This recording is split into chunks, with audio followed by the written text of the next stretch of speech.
Bapak-bapak jemaah Masjid Al-Usman rahimahullah, pada kesempatan pagi hari ini alhamdulillah senantiasa kita berdekatkan dengan Allah Subhanahu wa taala, karena itu dari kelimpahan pada kita semua khusus buat sehat, iman, Islam kita, sehingga dimudahkan langkah kaki kita menuju rumah Allah Masjid Al-Usman untuk melaksanakan salah satu kewajiban kita, salat subuh secara berjamaah. Sekaligus nanti pada saatnya kita akan sama-sama melaksanakan kajian Islam yang insya Allah nanti akan disampaikan oleh guru kita Al-Habib Ahmad Ghazali LCMA yang sudah ada di tengah kita, yang materi kajian insya Allah akan disampaikan yaitu tentang zakat. Salawat serta salam dan populasi dan Jumat dan usul kita, junjungan kita Nabi besar Muhammad Rasulullah SAW. Semoga sahabat buat kita kelak di yaumil akhir, bagi kita yang tetap istiqomah menjalankan sunnah-sunnahnya. Pada kesempatan Allah pagi hari ini telah hadir dan nanti akan sama-sama kita mendengarkan kajian yang akan disampaikan oleh guru kita. Untuk itu nanti akan disampaikan pada saatnya kita mengajukan tanya jawab sampai 5 atau 10 menit sebelum materi ini berakhir. Demikian pengantar dari kami pengurus Masjid Al-Usman. Untuk selanjutnya kepada Al-Habib kami persilakan dari kami. Assalamualaikum warahmatullahi wabarakatuh. Waalaikumsalam. Bismillahirrahmanirrahim. Assalamualaikum warahmatullahi wabarakatuh. Waalaikumsalam warahmatullahi wabarakatuh. Alhamdulillahilladzi bi ni'matihi tatimmus shalihat wa bi dzikrihi tatanazzalur rahmati wal barakat. Asyhadu an la ilaha illallah wahdahu la syarika lah sayyidus khaliqul ardi was samawat, wa asyhadu anna sayyidana Muhammadan abduhu wa rasuluhu sayyidus sadat. Allahumma salli wa sallim wa barik ala sayyidina Muhammadin miftahi babi rahmatillah adada ma fi ilmillah, salatan wa salaman daimaini bidawami mulkillah wa ala alihi wa sahbihi wa man walah. Subhanakallahumma la ilma lana illa ma 'allamtana innaka antal alimul hakim, wa tub alaina innaka antat tawwabur rahim. Rabbi shrah li sadri wa yassir li amri wahlul 'uqdatan min lisani yafqahu qawli wa saddid lisani wahdi qalbi bi jahin nabi wal ali wa sahbi amma ba'du. Bapak-bapak, ibu-ibu, saudara-saudara para jamaah salat subuh Masjid Al-Utsman yang dirahmati dan diberkahi oleh Allah Subhanahu wa taala, mengawali daripada kajian ini kembali mari kita sama-sama manjatkan puji dan syukur hanya kepada Allah Subhanahu wa taala yang telah memberikan begitu luas dan banyaknya rezeki kepada kita semua. Wabil khusus alhamdulillahirabbil alamin, kita sangat bersyukur diberikan usia sampai hari ini sehingga kita bisa merasakan hari pertama dari pelaksanaan kewajiban puasa Ramadan tahun ini, yaitu tahun 1443 Hijriah. Mudah-mudahan Allah Subhanahu wa taala memudahkan kita untuk memanfaatkan setiap detik-detik Ramadan dalam 30 hari ini benar-benar untuk taat dan ibadah kepadanya. Mudah-mudahan setiap amal ibadah kita pada hari ini dan sampai dengan akhir Ramadan nanti diterima oleh Allah Subhanahu wa taala, dihapuskan dosa-dosa kita semua, dijadikan kita sebagai orang-orang yang bertakwa, dan mudah-mudahan kelak kita menjadi orang-orang yang husnul khatimah. Amin ya rabbal alamin. Salat dan salam selalu kita haturkan pula kehadirat junjungan agung kita, Nabi yang mulia, Nabi besar Muhammad sallallahu alaihi wasallam, dan juga kepada keluarga, para sahabat dan seluruh kaum muslimin hingga hari kiamat. Hadirin kaum muslimin rahimakumullah, pada pertemuan pagi hari ini seperti yang telah disampaikan, pembahasan kita adalah berkaitan dengan masalah zakat. Memang kita masih di awal puasa, tetapi pembahasan tentang zakat ini tetap memiliki relevansinya dengan bulan Ramadan. Hal itu mengingat pada akhir puasa nanti kita akan menjalankan kewajiban pembayaran zakat, yaitu zakat fitrah. Selain itu, yang kedua, banyak di antara kita kaum muslimin yang diberikan rizki oleh Allah Subhanahu wa taala yang lebih, dan mereka biasa membayarkan zakat mal atau zakat harta mereka bertepatan dengan bulan Ramadan ini.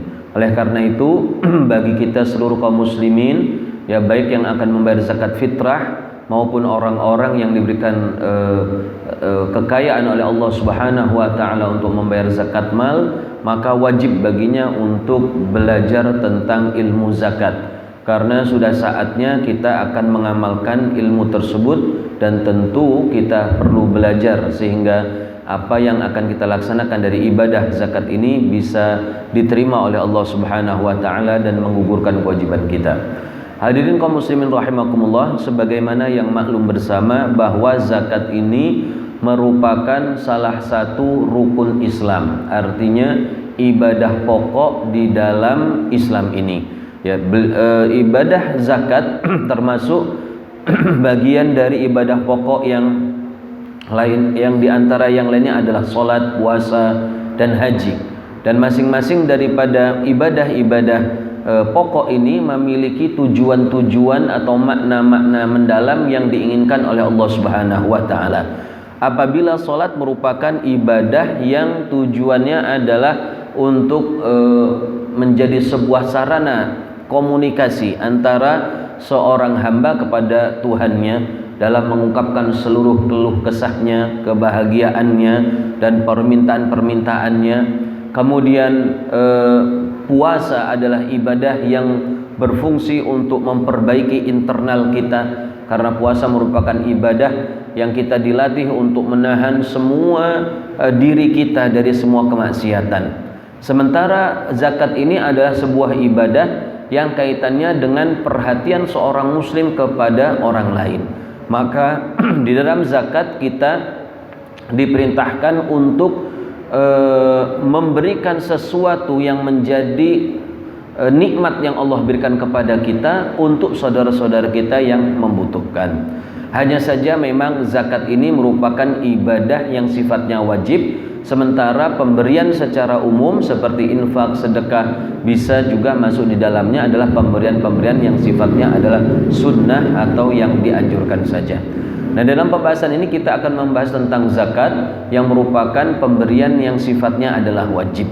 Namun demikian rahimakumullah, karena pembahasan tentang zakat ini cukup panjang, ya tidak memungkinkan bagi kita untuk membahas dalam 1-2 kali pertemuan, apalagi kita ini hanya membahas 1 kali pertemuan saja. Maka saya akan menyampaikan beberapa pokok saja materi-materi umum yang berkaitan dengan zakat, dan mungkin kita akan sedikit pendalaman berkaitan dengan zakat fitrah, karena semua kita akan melaksanakan kewajiban ibadah zakat tersebut. Hadirin rahimakumullah, zakat merupakan kewajiban yang Allah turunkan pada tahun 2 Hijriah. Jadi sebagaimana puasa juga, zakat ini baru ada kewajibannya setelah Nabi hijrah. Itu pun setelah melewati 1 tahun dulu di Madinah. Jadi setelah masuk tahun 2 Hijrah baru ada kewajiban pelaksanaan zakat fitrah ini atau zakat secara umum. Nah, zakat tujuan utamanya adalah untuk membersihkan harta dan untuk membersihkan jiwa kita. Sebagaimana juga namanya zakat yang berasal dari kata zaka yazku, ya, yang artinya bisa berarti penambahan atau pelipat gandaan, ya, pertumbuhan. Itu makna dari zaka yazku. Kemudian juga zakat berarti adalah penyucian, ya, penyucian terhadap harta itu atau penyucian terhadap diri orang yang berzakat itu sendiri. Ya, jadi zakat itu tujuannya adalah akan membersihkan harta-harta kita, juga membersihkan diri kita. Membersihkan diri kita ini khususnya dalam zakat fitrah. Ya, karenanya zakat fitrah itu disebut juga dengan zakat badan. Kalau zakat harta disebut dengan zakat mal. Nah, dari sini jugalah para ulama rahimakumullah membagi zakat itu dalam 2 kelompok tadi yang baru saya sebutkan. Jadi zakat itu ada yang berkaitan dengan harta kita, ada zakat yang berkaitan dengan badan kita, bukan berkaitan dengan harta sama sekali. Kalau zakat berkaitan dengan harta, yaitu sesuatu yang kita keluarkan berdasarkan seseorang yang memiliki harta yang telah mencapai batas minimum tertentu. Ya, dalam zakat itu ada batas minimumnya baru seorang terkena zakat. Jadi tidak semua orang yang punya harta dikenazakan, tidak. Tapi ada batas minimumnya. Kalau batas minimumnya itu tercapai, ya batas minimum ini biasa disebut dengan nisab, ya, nisab zakat. Kalau batas minimum itu tercapai, maka barulah orang tersebut terkena zakat pada hartanya. Saya beri contoh begini. Misalnya zakat uang atau yang termasuk dalam zakat perak, emas dan perak. Zakat emas dan zakat emas memiliki batas minimum nisab, yaitu 84 gram emas. Batas minimumnya adalah 84 gram emas. Memang sebagian ulama ada yang mengatakan 95, ada yang mengatakan 85 dan lain sebagainya, ya. Ini saya ambil salah satu pendapat yang paling rendah, yaitu 84 gram emas. Jadi kalau seorang sudah memiliki 84 gram emas dan sudah berlangsung selama 1 tahun, baru ada zakatnya, ya. Atau uang yang senilai dengan 84 gram emas itu. 84 gram emas itu kalau dinilai dengan uang, misalnya sekarang harga emas itu katakanlah 900.000 misalnya, ya, kadang-kadang kan sampai 1 juta, Pak, ya. Kalau 900.000 saja, maka nilai totalnya adalah 75 juta 600.000. 75 juta 600.000. Jadi orang yang punya tabungan 75 juta bersih, ya, bersih setelah dia memenuhi semua kebutuhannya, dan 75 juta itu berjalan selama 1 tahun, baru dikeluarkan zakat dari 75 juta atau dari ya lebih dari itu. Jadi kalau kita misalnya di tabungan kita cuma ada 30 juta, 50 juta, itu belum ada zakatnya, Pak. Belum ada zakatnya. Jadi zakat itu tidak untuk dipaksakan kepada seluruh kaum muslimin. Orang yang kaya saja yang punya duit sebesar itu tidak kepake selama 1 tahun, ya, atau lebih, ya, dari nilai itu, maka baru akan dikeluarkan zakatnya. Begitu, inilah yang disebut dengan nisab, ya. Nah, adapun zakat badan yang tadi zakat nomor 2, yaitu zakat badan disebut dengan zakat fitrah. Ini zakat tidak ada kaitannya dengan harta, karena nanti akan kita jelaskan lebih terperinci bahwa itu kaitannya dengan kita diberikan kehidupan, diberikan badan yang sehat ini, merasakan Ramadan dan merasakan Syawal, maka kita diwajibkan untuk membayar zakat. Makanya nggak dilihat hartanya. Maka oleh karena itu nanti akan kita lihat orang miskin pun itu wajib zakat fitrah maksudnya. Ya, orang miskin saja wajib zakat fitrah, meskipun nanti dia dapat zakat juga. Itu, ya, nanti akan ada hadisnya. Orang miskin itu ngasih zakat tapi dapat zakat juga, itu dari orang lain. Nah, inilah yang harus kita ketahui, dan banyak hal, karena pembahasan zakat ini sangat jarang dibahas. Bahkan di bulan Ramadan saja tidak banyak para guru-guru kita yang secara khusus membahas zakat, apalagi secara terperinci. Maka mudah-mudahan kita akan saya berikan pengetahuan secara umum, ya, sesuai dengan waktu yang tersedia. Nanti mungkin di akhir dari kajian ini kita melakukan tanya jawab jika ingin ada yang tanyakan. Hadirin rahimakumullah, zakat itu hanya Allah bebankan kepada 6 jenis harta saja. Jadi hanya 6 harta yang terkena zakat, sisanya tidak terkena zakat. Apa saja harta-harta yang terkena zakat? Yang pertama adalah emas dan perak. Jadi kalau kita menyimpan emas, menyimpan perak, maka kena zakat. Termasuk di dalamnya adalah mata uang. Ya, mata uang. Mata uang ini ya rupiah, dolar dan lain sebagainya. Untuk emas dan perak yang dizakati itu hanya emas atau perak yang tidak dipakai, ya, tidak dipakai, atau yang digunakan atau dalam bahasa kita sekarang sebagai investasi atau simpanan. Tapi kalau emas yang dipakai, maka itu tidak terkena zakat. Emas yang dipakai tidak terkena zakat. Nah, sekarang yang boleh memakai emas itu kan hanya kaum perempuan, Pak, ya.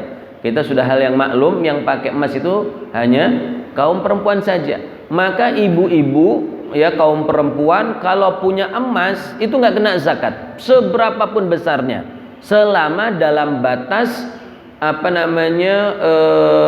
kebiasaan kepemilikan perhiasan. Maksud saya begini, setiap masyarakat itu kan punya kebiasaan berapa yang kira-kira menjadi kadar umum dia pakai perhiasan, ya.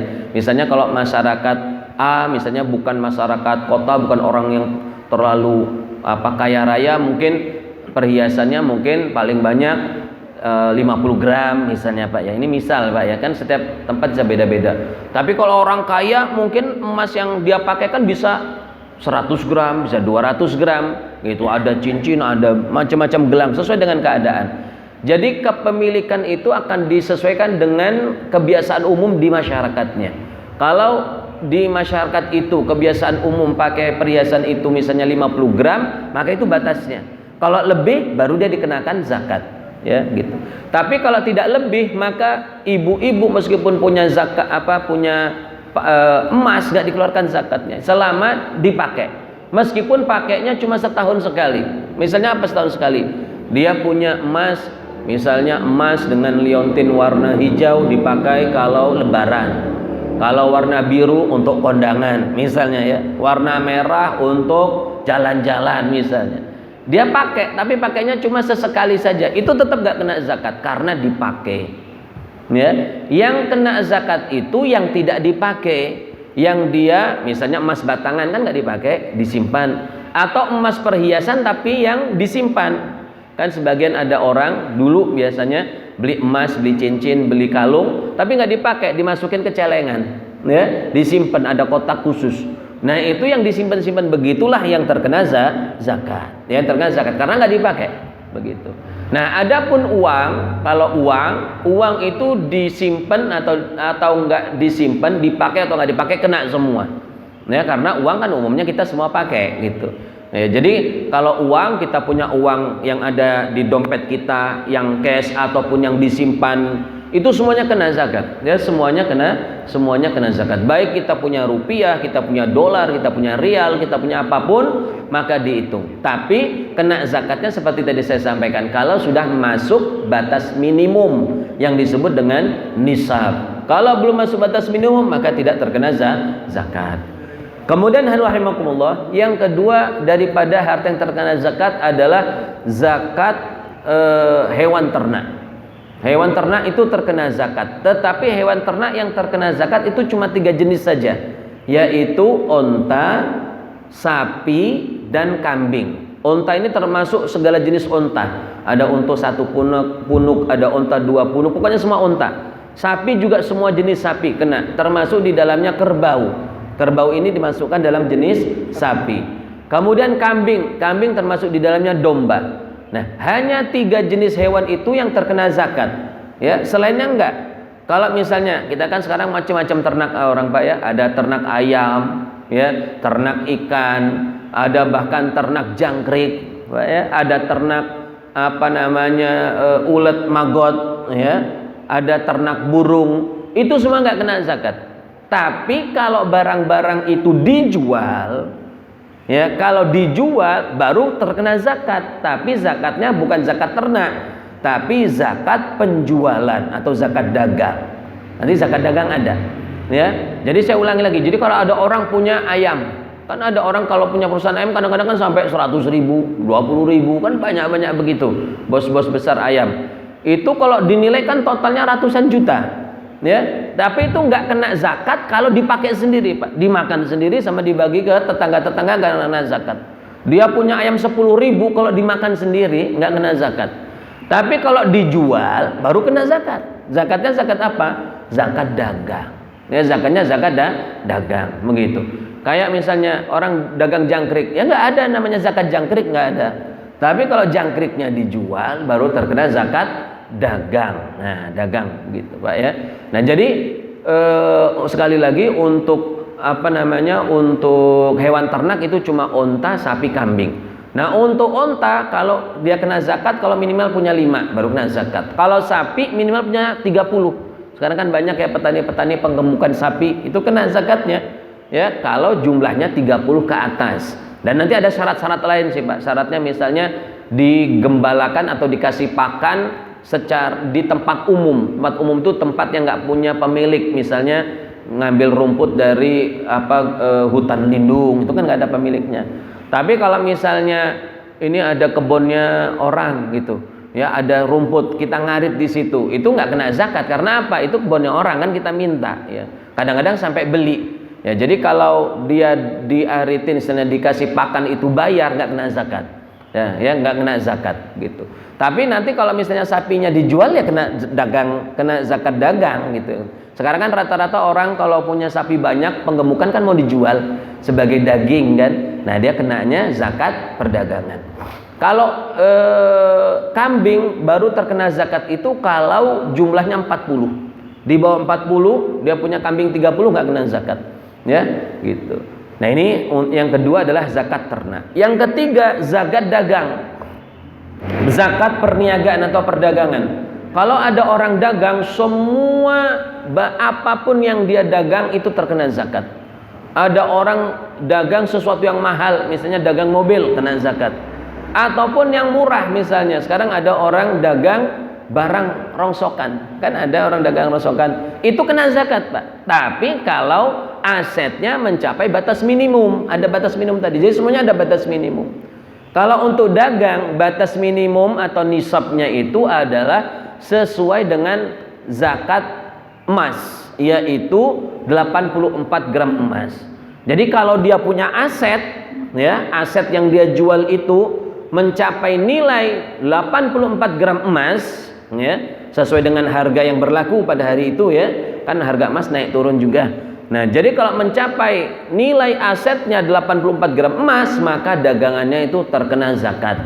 Ya, itu pun setelah nunggu satu tahun, Pak, gitu. Jadi kalau kita dagang, Pak, kita lihat dagang apa, kita dagang HP. Coba asetnya HP yang kita jual berapa, aksesoris itu masuk semua, ya. Tapi kalau untuk dagang yang terkena atau aset yang terkena zakat itu cuma aset yang dijual atau yang potensi dijual, misalnya sedang di di gudang belum kita jual tapi kan mau dijual, itu semua dihitung.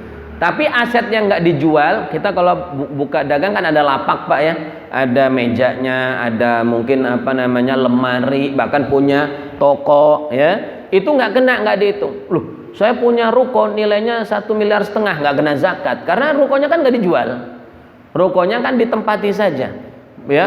Iya, yang dijual, Pak, aset yang dijual itu yang kena, ya, aset yang diperdagangkan itu yang kena, begitu, ya. Nah, itulah yang dihitung tadi itu, gitu. Kemudian yang keempat dari zakat harta yang dikenakan adalah zakat pertanian. Nah, untuk zakat pertanian ini ada dua macam. Yang dikenakan zakat itu hanya biji-bijian dan buah-buahan. Adapun sayur mayur nggak kena zakat. Sayur mayur nggak kena zakat. Jadi misalnya ada orang nanam sawi, nanam wortel, ya, berapapun nilai asetnya, berapapun nilai pertaniannya, misalnya dia punya berhektar-hektar kol, nggak ada zakat kalau dimakan sendiri. Tapi kalau kolnya itu dijual, kena zakat. Zakat apa, Pak? Zakat dagang. Kalau dijual kena zakat dagang. Jadi orang punya wortel misalnya 10 hektar, kalau kamu makan sendiri nggak kena zakat, atau kamu bagi-bagi nggak kena zakat. Tapi kalau kamu jual baru terkena zakat, begitu. Jadi sayur mayur nggak kena. Nah, sekarang biji-bijian dan buah-buahan itu yang kena. Biji-bijian apa yang kena? Biji-bijian yang terkena zakat itu hanya makanan pokok yang dimakan di sebuah masyarakat dalam keadaan bukan paceklik. Kita ini kalau di Indonesia makanan pokok kita apa, Pak? Beras. Itu yang kita makan. Ya, makan juga sebagian orang singkong kan, Pak? Singkong dibuat tiwul. Ada orang juga suka makan gaplek, itu singkong kena. Jagung juga masuk di dalamnya. Ya, jagung. Tapi kalau misalnya yang dimakan dalam masa paceklik, misalnya ada orang kalau paceklik makan batang pisang misalnya, Pak, ya, deboknya itu bagian dalam ada, terpaksa banget kan, itu bisa jadi makanan, tapi nggak dikena zakat itu karena dimakannya di masa susah. Jadi kalau di negeri kita paling mudah kita lihat untuk biji-bijian itu yang dikenai zakat beras, singkong, jagung, ya, singkong atau jagung, nah, itu terkena zakat. Sisanya enggak. Ya, jadi misalnya ada orang nanam apa, Pak? Misalnya nanam kedelai. Kedelai kan bukan makanan pokok, Pak, ya. Itu tambahan. Kedelai enggak kena zakat kalau dimakan sendiri. Tapi kalau kedelainya dijual terkena zakat dagang. Begitu. Kemudian apa namanya, buah-buahan. Buah-buahan yang terkena zakat itu cuma dua. Yang terkena zakat itu cuma dua, yaitu kurma dan anggur. Kurma dan anggur. Nah, kalau kita di Indonesia kan jarang menanam itu dua-duanya. Tapi kalau ada orang nanam anggur, kena zakat anggur. Apa namanya, kurma kena zakat kurma. Tapi kalau misalnya dia nanam buah semangka, duren, punya 5 hektar duren, duitnya ratusan juta sekali panen, ya nggak kena zakat kalau dimakan sendiri. Makan duren 10 hektar sendirian nggak kena zakat, ini dimakan sendiri. Ya, kalau durennya dijual baru kena zakat jualan, zakat dagang gitu Pak, mudahnya Pak ya. Ya, ada orang punya nanam semangka berapa sehektar, duitnya banyak, nggak kena zakat, yang penting semangkanya dimakan sendiri. Begitu.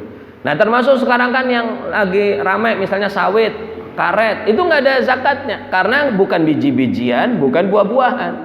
Ya, bukan biji-bijian, bukan buah-buahan, sawit.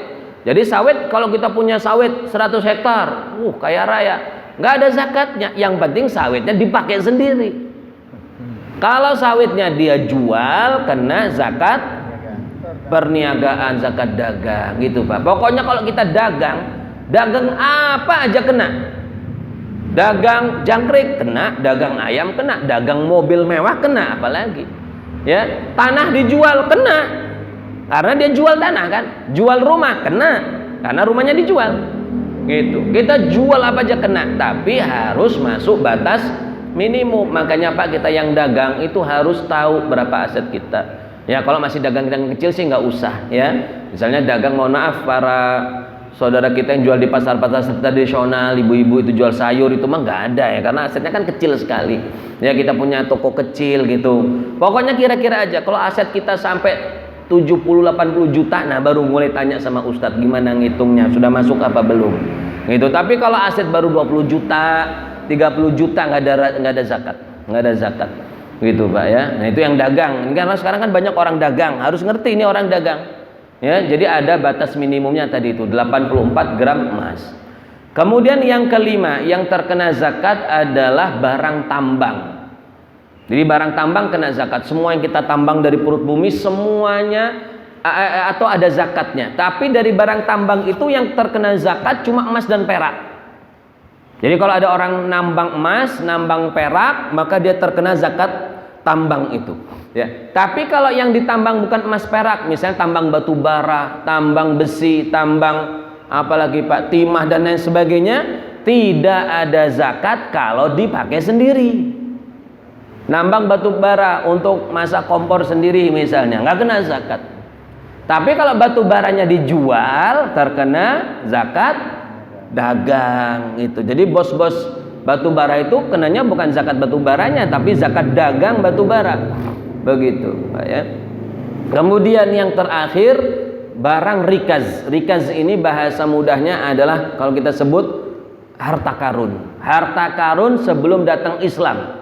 Ya, harta karun sebelum datangnya agama Islam. Jadi kalau misalnya ada orang nemu harta karun, ini peninggalan Sriwijaya. Ya, ada batangan emas, ada tulisan situ raja apa misalnya ya, raja pra-Islam. Maka itu harta karun itu bisa kita miliki kalau memang aturan ini. Kalau aturan negaranya boleh ya, saya sendiri nggak tahu aturan negara boleh nggak memiliki harta seperti itu. Kan ada di Palembang itu, dari Sungai Musi menemukan cincin-cincin zaman Sriwijaya, emas-emas kecil zaman Sriwijaya. Itu terkena zakat karena dia menemukan harta-harta emas itu yang dari dari harta karun. Tapi kalau misalnya harta itu merupakan harta sudah ada datang Islam dan diketahui orang Islamnya, misalnya ditemukan emas milik tertulis di situ Sultan Badruddin II, atau misalnya kesultanan di Lampung ini, misalkan dulu ada kesultanan di Tulang Bawang milik sultan ini misalnya ya. Nah, itu milik keluarganya. Meskipun orang sudah meninggal ratusan tahun lalu, kan dia kalau punya keturunan itu milik keturunannya. Seperti milik orang Islam yang lain lah. Seperti kita kalau sekarang ya misalnya nemu dompet di jalan, itu barang temuan juga. ya, tapi kan milik orang, itu nggak boleh kita miliki seperti itu. Ini Pak ya, itulah 6 harta yang terkena zakat. Saya ulangi lagi, yang pertama itu adalah emas perak, termasuk di dalamnya uang. Yang kedua adalah hewan ternak, yaitu hanya unta, sapi dan kambing, ya. Yang ketiga, barang perdagangan. Semua barang yang kita dagangkan terkena zakat apapun bentuknya. Yang keempat, barang pertanian. Pertanian ini biji-bijian dan buah-buahan. Untuk biji-bijian hanya makanan pokok yang kita makan kalau dalam keadaan sehari-hari. Kemudian buah-buahan hanya anggur dan kurma. Yang kelima, barang tambang. Barang tambang yang terkena zakat hanya emas dan perak. Yang keenam, barang rikaz atau barang temuan atau harta karun. Itu pun kalau milik dari pra-Islam, Pak ya. Nah, itulah tentang harta-harta yang wajib dikenai zakat. Nah, saya tidak bisa menjelaskan bagaimana mengeluarkan zakatnya dari semua itu. Yang akan saya sebutkan cuma 2 saja yang paling umum. Yang pertama, mengeluarkan zakat dari uang kita, dan yang kedua dari zakat dagang. Yang pertama dari uang kita. Kita kan semuanya punya uang, ya. Kalau uang kita itu seperti yang saya sampaikan sudah mencapai nisab, atau emas kita sudah mencapai nisab, baru terkena zakat. Nisabnya berapa? Tadi sudah saya sebutkan, 84 gram emas, ya. Kalau kita nyimpen emas, sekarang kan ada namanya investasi emas, kita nyimpen baik di deposit di bank atau kita pegang sendiri, ya. Kalau sudah mencapai 84 gram emas atau duit yang nilainya 84 gram emas atau lebih, dan dia, nah ini penting juga Pak, harus dimiliki selama 1 tahun. Jadi sudah nisab itu sudah mencapai batas minimum itu harus berjalan dulu 1 tahun. 1 tahun hijriyah. 1 tahun hijriyah itu 354 hari atau 355 hari. Jadi kalau sudah 1 tahun penuh, misal hari ini 1 Ramadan, saya misalnya punya uang mencapai pas hari inilah 80 juta. 80 juta kan sudah masuk kan tadi, batasnya kan tadi kira-kira 75,600 ya. Kalau harga emasnya 900. Katakanlah hari ini harta saya kemarin itu baru 70. Belum kena zakat kemarin, 70. Hari ini mencapai 80. Mulai hari inilah dihitung 1 tahun ke depan, yang istilahnya haul, dihitung haulnya.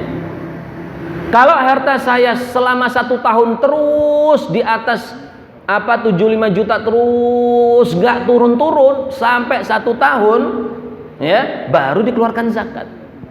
Tapi kalau harta saya itu misal sekarang 80 juta, ya, sebulan lagi turun dia karena saya pakai untuk beli misalnya motor harga 15 juta, berarti kan jadinya 65. Nah, berarti kan turun dari nisab. Maka perhitungan yang sudah jalan 1 bulan ini batal. Ya, batal. Nanti mulai dihitung lagi haulnya 1 tahun. 1 juta itu naik lagi. Misalnya udah berjalan 3 bulan, lalu naik lagi jadi 80 juta lagi. Nah, udah 3 bulan itulah baru kita hitung hari pertama lagi. Jadi ngitungnya bukan dari sekarang ini, bukan, tapi dari naiknya lagi itu. Dan itu terus dihitung terus. Kalau dia di atas nisab terus, di atas 84 gram emas terus, setahun baru dikeluarkan zakatnya. Begitu. Itu kalau yang harta kita sampai pernah turun di bawah nisab. Tapi kalau hartanya orang itu banyak, hartanya ini udah nggak pakai puluhan juta, hartanya sudah hitungannya ratusan. Kalau itu sih pasti kena zakat. Ya, misalnya hari ini harta dia 200. Sebulan lagi harta dia jadi 2,5, ya. Kemudian berikutnya turun jadi 150. Tapi kan masih semua di atas nisab semua. Nah, itu pasti kena yang seperti itu. Tapi kalau nilai kita baru di atas masih puluhan, itu masih kemungkinan nggak kena zakat. Apalagi kalau duit kita sedikit, jelas-jelas jauh dari zakat, ya, seperti itu. Jadi harus nunggu 1 tahun Bapak-bapak baru terkena zakat. Nanti sudah 1 tahun, misal harta saya sekarang 80 juta hari pertama, naik terus 80 juta, jadi bulan depan jadi 90, bulan depan jadi 100, bulan depannya lagi turun dulu 90, bulan depannya naik lagi. Pokoknya naiknya itu selalu di atas nisab. Nanti pas 1 hari sebelum hari ini, 30 Sya'ban hari kemarin, Itu dilihat duit saya ada berapa. Selama 1 tahun ini sejak naik ini 80 juta hari ini, sudah 1 tahun totalnya ternyata 150 juta. Misalnya begitu. Totalnya 150 juta, maka kena zakat kemarin itu tanggal 30 Sya'ban. Berapa nilai zakatnya? Nilai zakatnya yang harus dikeluarkan 2,5% dari total. 2,5% dari total. Misal katakanlah jangan 110 lah, susah ngitungnya. 200 misalnya hartanya ya. 200 kita keluarkan 2,5%-nya. 200 juta kali 2,5% sama dengan 5 juta. Sama dengan 5 juta. Nah, 5 juta itulah yang kita kasihkan kepada fuqara wal masakin, uang zakat kita tahun itu. Tahun depan harta kita kena zakat lagi nggak? Yang tadi udah kena lagi. Karena apa? Karena zakat itu ibadah tahunan. Selama ada harta yang mencapai nisab. Harta 200 ini ya udah kita keluarkan zakatnya 5 juta. Tahun depan di tanggal yang sama nih, tanggal 30 Sya'ban ya, kita lihat lagi. Harta kita naik. Jadi berapa? Jadi 300 juta, keluarkan zakat lagi. Yang dikeluarkan bukan 100-nya naiknya itu bukan, tapi total 300 juta. Loh, yang 200 kan sudah. Itu kan kewajiban tahun kemarin. Kewajiban tahun ini belum. Kena zakat lagi. Jadi zakat tahunan, setiap tahun kena. Ya, jadi zakat itu bukan sekali udah keluarkan zakat seumur hidup nggak kena lagi, enggak. Zakat itu ibadah tahunan. Begitu Pak ya cara menghitungnya. Kemudian yang kedua yang sering juga adalah zakat dagang. Tadi sudah saya sebutkan sedikit, dagangan itu semua dagangan kita kena zakat. Kalau asetnya mencapai nisab, yaitu 84 gram emas, katakanlah 75 juta misalnya Pak ya. Jadi kalau aset kita 75 juta baru kena zakat. Itu pun aset yang kita jual. Misalnya saya sekarang punya toko HP dan aksesorisnya. Maka yang saya jual dari toko saya ya HP itu yang dijual dan aksesorisnya. Sementara saya punya etalase nilainya 10 juta nggak kena. Saya punya ruko nilainya 1 miliar nggak dihitung. Saya punya motor untuk operasional delivery misalnya untuk urusan-urusan nggak kena. Semuanya nggak kena. Pokoknya itu kan aset juga sebenarnya kan, aset dagang kan, itu dinilai aset dagang. Tapi dia asetnya itu tidak dijual, tidak, istilahnya dalam fikih itu tidak bertambah nilainya. Ya, tidak bertambah nilai artinya karena nggak diperdagangkan, nggak dibisniskan begitu. Yang dibisniskan saja yang kena. Saya punya HP di gudang dihitung juga. Saya punya HP sudah saya bayar DP-nya, barangnya masih di jalan, lagi dalam proses pengiriman, dihitung juga. Jadi semua yang punya kita ya itu dijual. Kalau saya misalnya tukang restoran, ya, makanan jadi yang hari itu dimasak dihitung, makanan yang di gudang, beras yang masih berapa ton dihitung, daging yang di freezer belum dimasak dihitung, pesanan saya yang masih di jalan dihitung. Semuanya dihitung. Yang nggak dihitung apa? Gelas, piring, sendok, meja. Nah itu nggak dihitung karena nggak dijual. Apa istilahnya? Kompor juga nggak dihitung. Ya, jadi seperti itu Pak ya. Nah jadi aset itu kalau bahasanya aset yang dikenakan zakat adalah aset yang bergerak. Yang bergerak itu yang bisa berubah-ubah, bisa dibisniskan. Yang tidak bergerak, misalnya ruko, mobil yang nggak dijual, maka nggak dinilai. Nah kita total semuanya itu. Kita total semuanya itu kalau dia mencapai 75 juta batas 84 gram emas ya, katakanlah 75 juta tadi itu baru kena zakat. Itu pun kalau kita dagangnya sudah 1 tahun ya. Jadi begini, beda dengan emas, uang dan emas tadi. Kalau emas tadi kan dihitung mulai 1 tahunnya kan kalau sudah nisab ya Pak. Saya tadi katakan, kalau hari ini harta saya 80 juta baru dihitung hari pertama. Kalau dagang enggak, dagang itu dilihat tahun terakhirnya, hari terakhirnya. Misalnya begini Pak, saya ini mulai dagang hari ini. Saya dari nol dagangnya. Dagang apa? Dagang HP. Berapa modal pertama? Modal pertama 10 juta. Kecil kan, nggak ada. Saya baru dagang HP 4-5 biji. Saya dagang, ngider kemana-mana. Hari mulai saya dagang ini saya tulis. Saya dagang mulai 1 Ramadan, tulis. Karena apa? Nanti pas 1 hari sebelum 1 Ramadan, tanggal 30 Sya'ban, itu saya kembali melihat berapa aset saya. Jadi nanti dilihatnya itu, nisabnya itu pada tanggal 30 Sya'bannya, bukan aset hari ini. Hari ini aset saya kecil, nggak ada zakat, cuma 10 juta nggak ada zakat.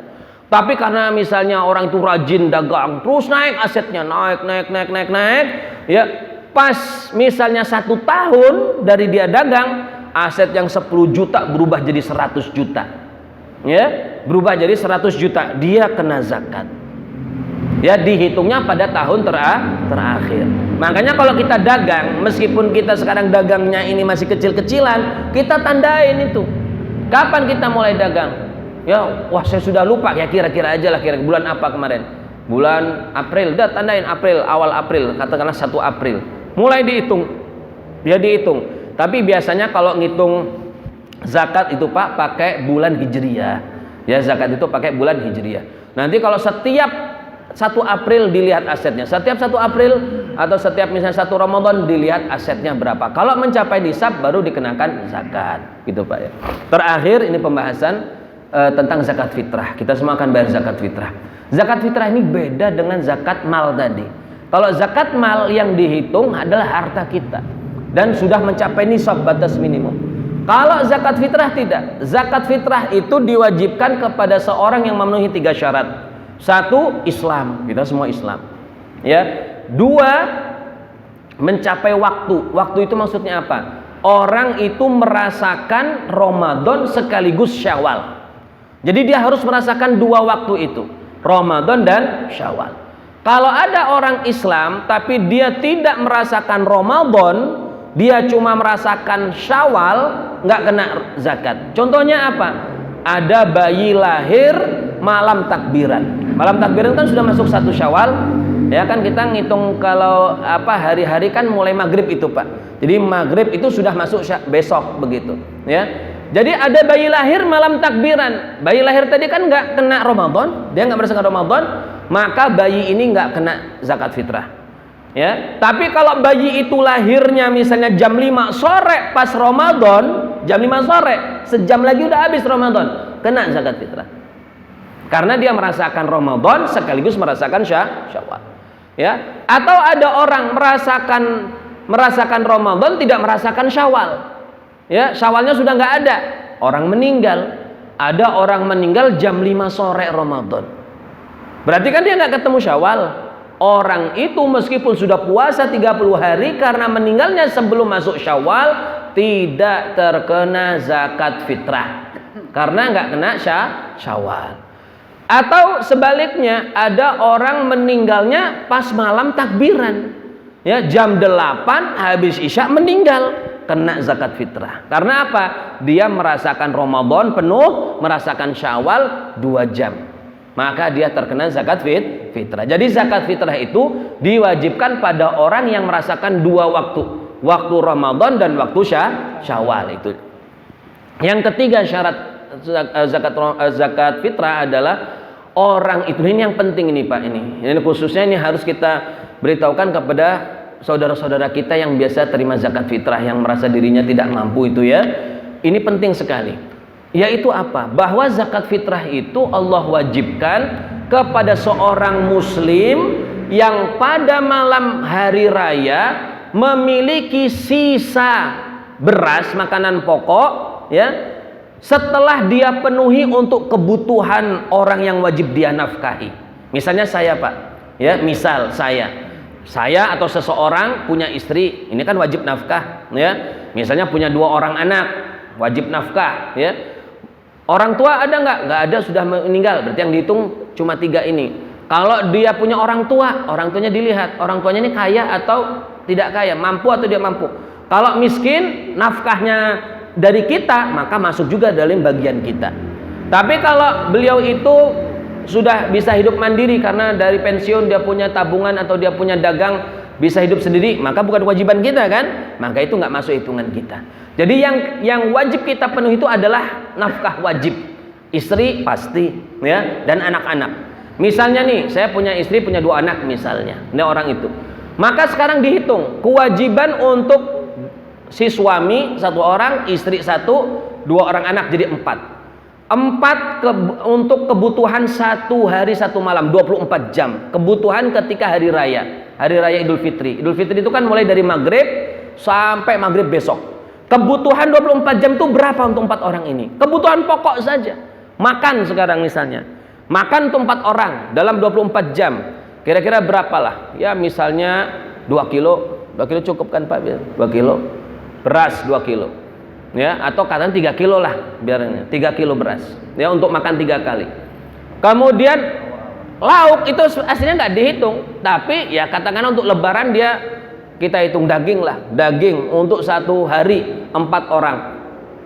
4 orang berarti kan 4 kali 3 kali makan 12 potong ya, katakanlah sekilo lah, sekilo daging sekilo.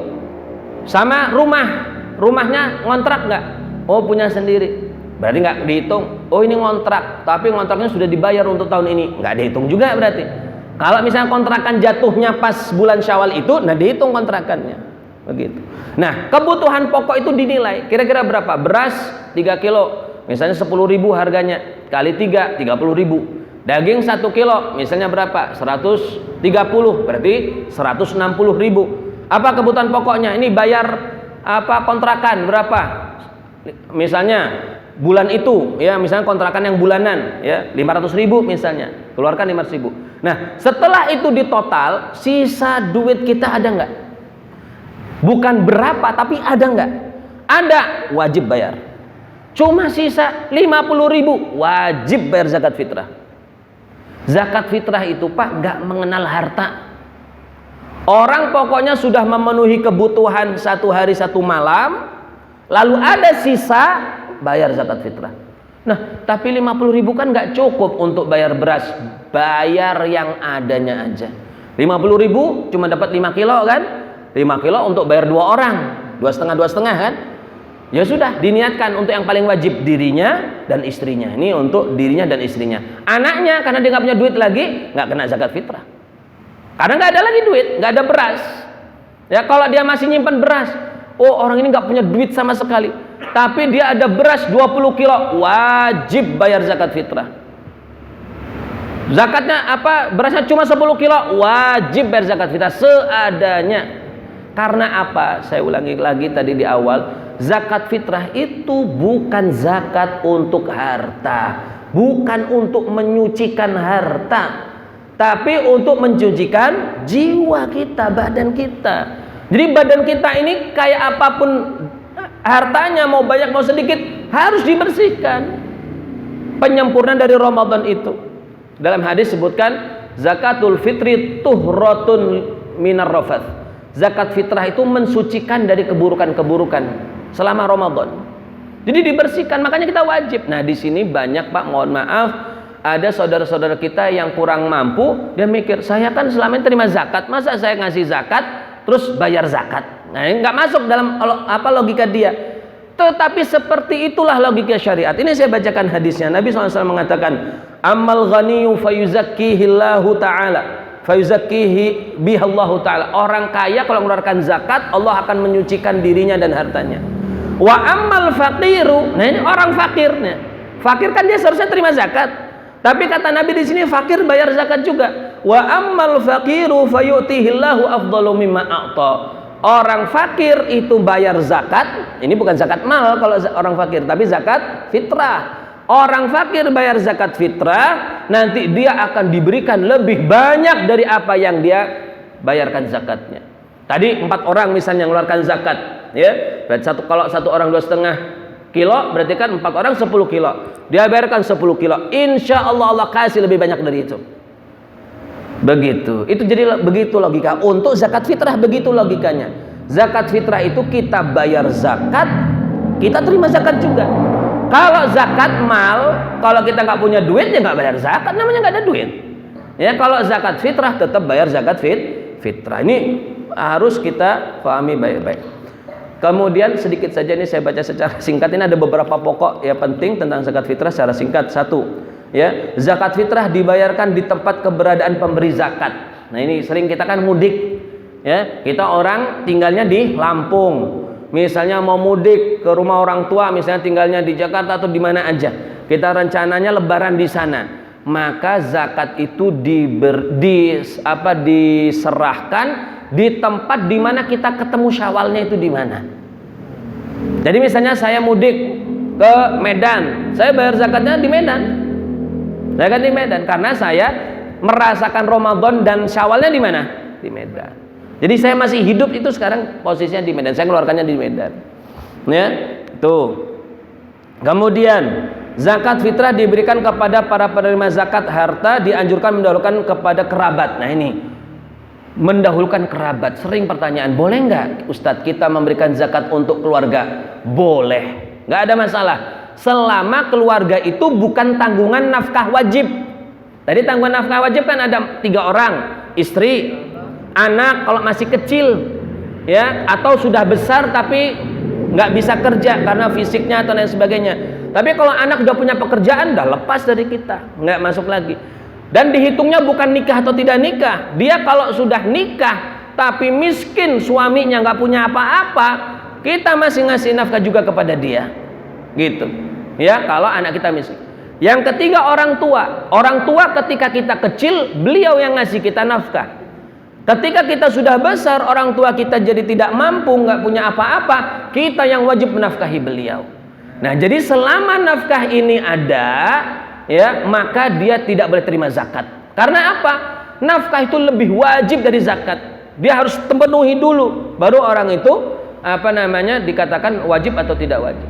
Nah, selain 3 orang ini boleh kita zakati. Misal punya adik, ya, punya kakak, hidupnya susah. Daripada kita ngasih zakat orang lain dulu, diusahakan keluarga kita dulu. Kalau bahasa mudahnya ring 1 itu keluarga kita dekat. Adik, kakak, sepupu, ponakan, itu kita kasih semua zakat kita. Ya, baru setelah itu ring 2 tetangga. Tetangga berarti kan yang kita kenal. Ring ketiga orang jauh, misal tetangga jauh. Keempat baru orang yang kita kenal. Itu lebih afdal seperti itu. Ya karena apa? Kalau kita ngasih zakat orang yang kita kenal, apalagi keluarga, itu bukan hanya sekedar zakat, tapi ada nilai silaturahminya. Ya, ada hubungan kekerabatan kita baru. Masya Allah, ini keluarga saya masih perhatian sama saya. Itu luar biasa, luar biasa, gitu. Ya. Tidak sah membayar zakat atas nama orang lain kecuali dengan izinnya. Mau saya bayarkan zakat Pak itu, ngomong dulu Pak, ini saya mau bayarkan zakat boleh nggak? Biasanya kan anak kita Pak sering, kita udah tua dari kecil udah kita yang bayarin zakat fitrahnya. Anak kita udah kawin kita tetap bayar, kan ada sebagian orang gitu. Sebelum kita bayarin dia kita tanya, nah biar zakatnya Bapak aja yang bayar ya, gitu. Itu kita ngomong seperti biasa. Kalau kata iya Pak nggak apa-apa, berarti kita dibayarin Bapak kita nggak apa-apa. Tapi kalau anaknya nggak usah Pak, biar saja bayarlah, gitu ya. Nah nggak boleh kita bayarin. Kalau kita tetap bayarin nggak sah, jatuhnya cuma sebagai sedekah, ya sedekah, gitu. Nah inilah rahimakumullah, ini masih banyak, tapi sudah sebentar lagi sudah waktunya sudah habis ya. Mungkin sebagai penutup ada 5 menit 1-2 pertanyaan kalau ingin ditanyakan kami persilakan Pak. Silakan Pak. Waalaikumsalam warahmatullahi wabarakatuh. Saya mengenai jalan emas. Kalau jalan emas itu kan nggak berpeluang sih Pak ya, nggak naik turun. Iya. Jadi saya misalnya tahun ini punya emas 100 gram. Iya. Berarti sudah nisab. Ya? Sudah nisab. Nah, saya bayar zakatnya. Iya. Tahun depan tetap segitu emas saya. Iya. Apakah saya keluarkan lagi zakatnya Atau tidak? atau tidak? Iya. Kalau uang tadi kan karena dia naik turun, Iya. tapi keluarkan walaupun Iya. kemarin saya keluarkan tapi sekarang terlambat. Ya, emas kita dikeluarkan zakatnya tahun pertama 100 gram, kita keluarkan 2,5% kan Pak, berarti tinggal 97,5. Ya kan, tinggal 97,5 karena sudah kita keluarkan 2,5%. Tahun depan berarti emas kita itu sudah berkurang dari 100 jadi 97,5. Maka 97,5 tahun depan itu masih nisab atau tidak? Masih, kena lagi. Kena terus, makanya Nabi itu berpesan. Ini saya pesannya kepada harta anak yatim.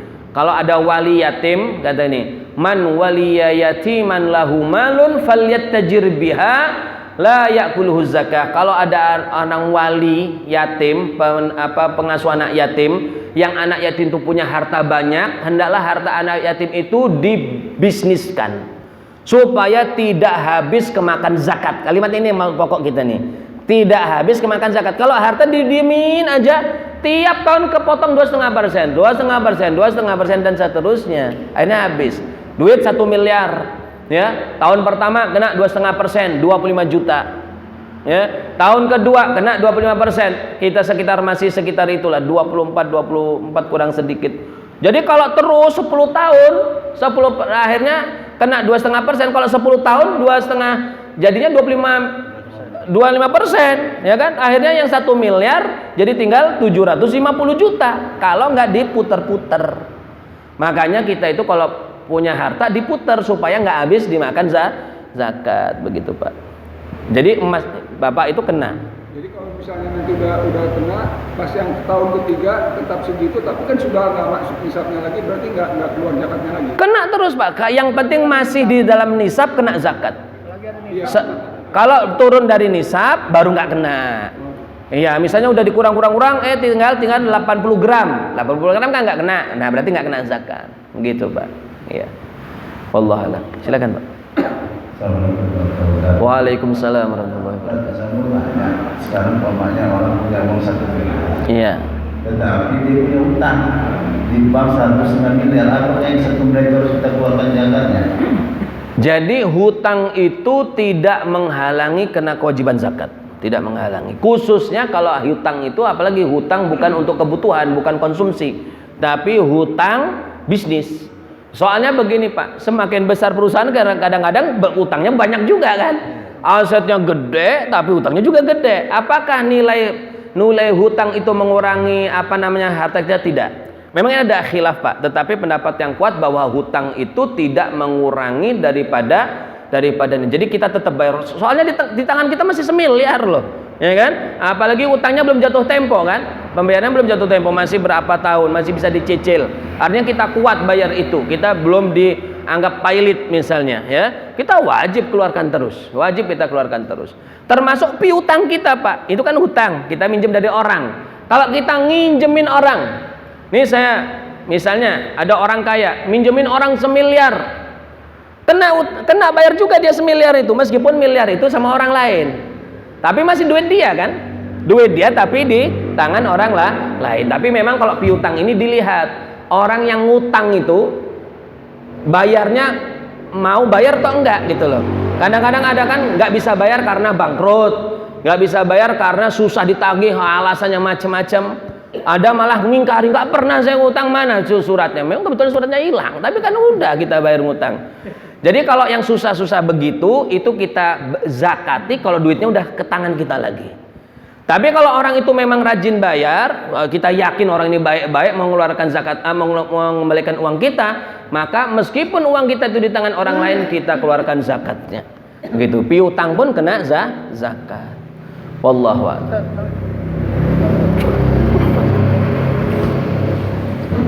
Assalamualaikum warahmatullahi wabarakatuh. Waalaikumsalam warahmatullahi wabarakatuh. Yang pertama masalah zakat fitrah tadi kan. Kalau penjelasan Ustaz tadi, di mana kita domisili di situ dibayarkan. Iya. Tapi kadang-kadang kita melihat di kampung banyak saudara kita yang bermampu, akhirnya zakat fitrah itu kita kirim Ke tempat daerah kita. Ya. Apakah itu boleh atau tidak? Iya. Yang kedua, ada juga yang namanya zakat profesi. Iya. Seperti pegawai negeri. Katakanlah kalau pernah saya dengar itu, kalau gajinya sudah 2 juta sudah diwajibkan bayar zakat profesi. Apakah demikian? Iya. Jadi ini hal yang umum di zaman sekarang, kita mengirim zakat ke tempat lain boleh atau tidak? Aslinya tidak boleh, aslinya tidak boleh. Tetapi dibolehkan ulama kalau ada kebutuhan di tempat lain. Misalnya di tempat kita ini, kita hidup di komplek orang-orang yang berkecukupan. Nah, kita mau bayar juga kan mungkin nggak ada, susah lah ya. Di kampung kita banyak orang nggak mampu. Kita punya keluarga di sana, ponakan, misan-misan kita yang nggak mampu. Kita kirim aja ke sana, nggak apa-apa karena ada keperluan di sana.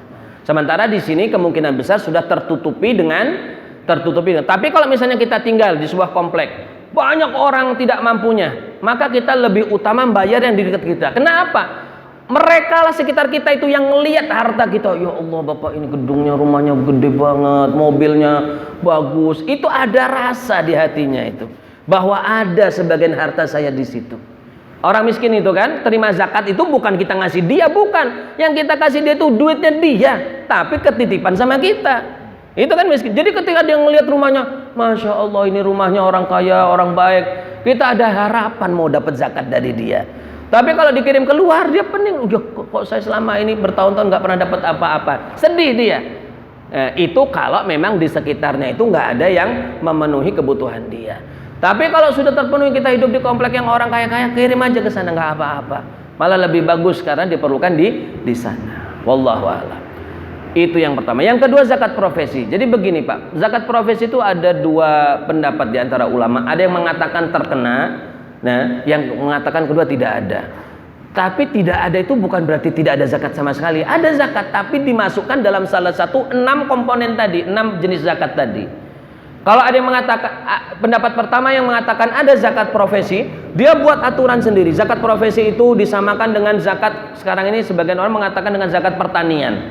Karena orang bertani itu kan dapat istilahnya panen ya.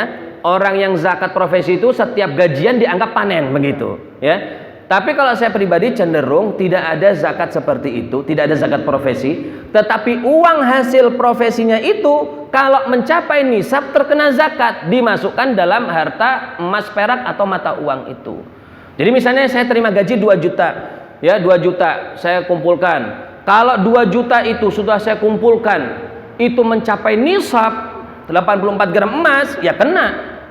Tapi bukan per bulannya, tapi secara total daripada harta itu ya. Di zaman Nabi profesi-profesi kan sudah ada tukang besi, tukang pembuat alat-alat istilahnya makan, pembuat pedang, pembuat macam-macam, ada profesi. Tapi nggak ada profesi-profesi itu dikenakan zakat secara khusus profesi, tidak. Tetapi dia kalau duitnya banyak dari dagangnya dari usahanya itu, ya dia masuk dalam, nanti masuk dagang atau masuk harta secara pribadi, uang seperti itu. Nah, jadi kalau 2 juta itu, kalau hemat saya ini bukan pendapat saya pribadi ya, banyak juga di dunia yang menurut saya malah lebih banyak mengaitkan seperti itu, bukan yang berdiri sendiri ya. Hanya dimasukkan dalam harta uang kita, dalam tertabung itu.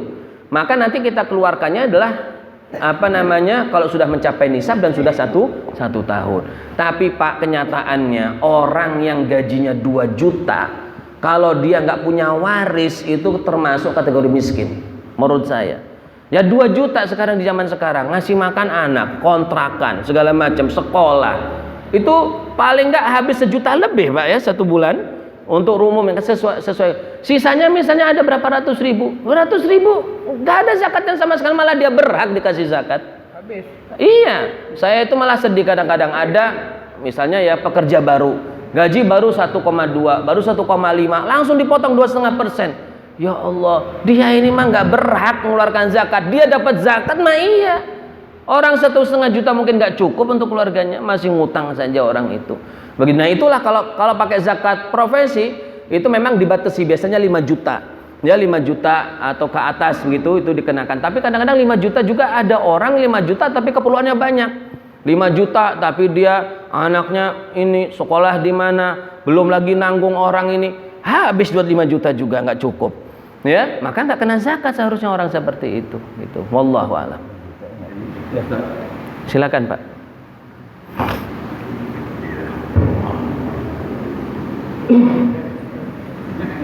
Terima kasih Ustaz. Di sini saya mohon penjelasan dari Ustaz mengenai zakat fitrah tadi. Karena saya pernah buka mendapat hasil penyakit seperti ini. Jadi mengenai zakat fitrah itu menurut keterangannya ya guru itu ya benar juga pernah juga saya nemui misalkan contoh saya punya tabungan 5 orang, jadi ya sudah ada ketentuan kalau sudah ada untuk menggunakan mata uang, katakan kalau ada umumnya kan berapa ribu sekarang. Jadi berarti kan kalau 5 orang itu kalau benar. Nah, sedangkan misalkan saya yang ada sama saya persaudaraan beras punya ada, dan uang itu ya ada, cuma tidak mencukupi 125.000. Jadi saya temui juga dan penjelasannya, misalkan saya hanya ada uang 50.000 lah kira-kira. Jadi uang 50.000 itu saya belikan beras 5 kilo. 5 kilo. Ya saya nanti kalau 5 kilo kan, Iya. kan kurang untuk 5 orang. Iya. Pada saya ketemu itu saya ini misalkan beli sama badan ini dari silakan atau ini apa pengurus masjid, Iya. seperti yang saya katakan, saya beli beras Zakat fitrah. sebanyak 5 kali 25 ya, dan 2,5 kilo ya. Iya. Itu beras untuk Iya. 12,5 berarti. Jadi senilai uang 50.000 itu. Nah, jadi selama serah terima jual beli beras itu saya kembalikan sebagai bayar fitrah. Dan tapi udah berubah, bukan berupa uang lagi kan, merupakan beras. Jadi istilahnya untuk biaya fitrah itu menurut saya uang itu kurang. Cuma kalau uang itu saya beli beras dan panitia zakat untuk pembayaran dari 5 orang itu berarti kan ini beras itu besar, jadi saya udah jual belikan, lalu saya serahkan sebagai fitrah. Nah itu pernah saya temui juga dari seperti itu, dan pernah juga saya mendapat penjelasan dari ini. Nah makanya maksud saya contoh seperti itu seperti apa? Apakah itu kurang gitu? Iya. Ya, terima kasih. Jadi gini Pak, itu yang saya mohon maaf ini sebenarnya saya tidak terlalu paham dari pertanyaan, tapi saya pernah dengar lah model-model seperti itu. Jadi begini Pak, misalnya ya, kalau kita punya duit, kita beli dari panitia zakat, ya, lalu kan kita beli zakat baru dapat beras, habis itu berasnya kita kasih ke dia, itu sah, nggak ada masalah. Tapi yang penting beras yang kita beli itu bukan beras hasil kumpulan dari zakat-zakat orang. Misalkan panitia zakat kan nerima beras banyak nih berasnya, dapat 200 kilo. Nah kita bawa duit mau beli beras, kita dikasih beras yang hasil kumpulan, itu nggak boleh. Itu kan bukan berasnya si orang ini, bukan berasnya panitia kan. Dia harus nyiapin beras sendiri. Di sebagian masjid ada begitu Pak. Di sebagian masjid itu, ini kan mungkin memang dalam mazhab umumnya ulama, kalau zakat fitrah itu memang harus pakai beras, makanan pokok. Meskipun di zaman sekarang ini umumnya sudah dibolehkan pakai uang, ya kan. Nah, tetapi tetap ada saja yang pengen bayar pakai beras. Sementara mungkin dia nggak sempat beli beras di pasar atau apa, dia belinya di masjid itulah, di halaman masjid. Nah, itu panitia harus siapkan memang beras khusus yang mau dijual. Nggak boleh menjual beras yang hasil zakat fitrah, karena bukan miliknya kan gitu. Nah itu mungkin satu. Yang kedua begini juga ada Pak, malah kalau tadi dilihat dari jumlah orang tadi itu sementara duit nggak cukup, ini malah pertanyaannya mungkin agak jauh lagi ya. Jadi ada salah satu praktek begini, misalnya saya punya tadi 5 orang tadi, saya sendiri, istri, anak 3, sementara duit saya cuma cukup untuk 1 zakat fitrah. Akhirnya apa? Ini misalnya zakat fitrahnya 3 kilo, saya serahkan ke istri saya, ini zakat fitrah saya ke istri, karena istri kan orang yang miskin nggak punya apa-apa, dia berhak. Nanti sama istri kasihkan ke anaknya.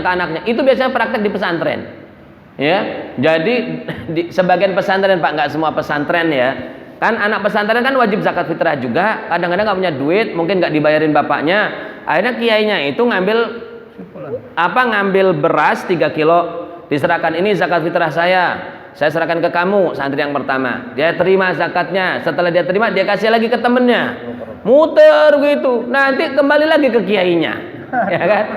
Ini secara hukum Pak, mungkin secara hukum sah Pak ya, tapi secara makna zakat nggak kena sama sekali. Zakat itu kan supaya buat orang seneng, dapat duit, dapat beras. Lah kalau berasnya 1 tapi muter, ya kita semua bisa Pak begini. Ini berapa orang? 100. Saya mulai dari saya Pak, saya bayar zakat fitrah ke beliau, beliau bayar zakat fitrah ke sana. Muter balik lagi saya berasnya ke saya bawa pulang. Tapi kan nggak tercapai, ya kan? Makna zakatnya masuk nggak di situ? Enggak. Ya secara hukum sah karena saya wajib zakat. Misalnya misalnya kita semua lah di sini orang tidak mampu Pak ya, misalnya ya. Kita termasuk status orang miskin lah, punya duit tapi nggak cukup gitulah, nggak cukup untuk kebutuhan. Saya ngambil, kasih sini. Beliau miskin juga, sama-sama miskin, tapi kan zakat fitrah kan miskin juga wajib. Saya ngasih 3 kilo, beliau ngasih ke 3 kilo ke situ. Ngasih semua miskin, temannya miskin semua. Balik lagi sampai di sini saya kan miskin juga. Saya belum terima. Saya terima juga.